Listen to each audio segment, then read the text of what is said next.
যা এখনো বলবৎ আছে।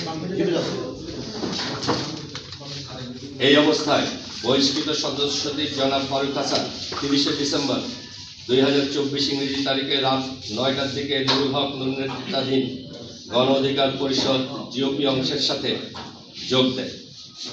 সেখানে যোগদানের পর থেকে তিনি সামাজিক যোগাযোগ মাধ্যমে প্রচার করছেন যে গণ অধিকার পরিষদের দুই অংশ একত্রিত হয়েছে, যা সর্বৈব মিথ্যা ছাড়া আর কিছু নয়।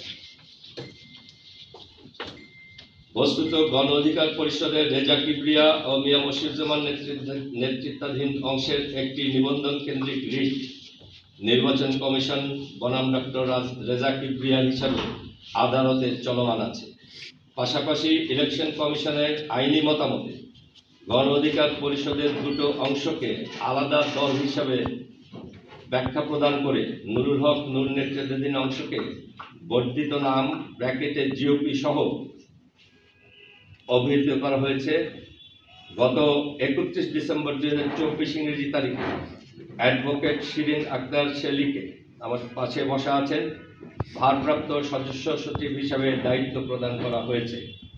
আইনগতভাবে গণ অধিকার পরিষদের বর্তমান আহ্বায়ক আমি মিয়া মশিউজ্জামান ও ভারপ্রাপ্ত সদস্য সচিব অ্যাডভোকেট শিরিন আক্তার শেলির নেতৃত্বে দলের সকল কার্যক্রম অব্যাহত আছে।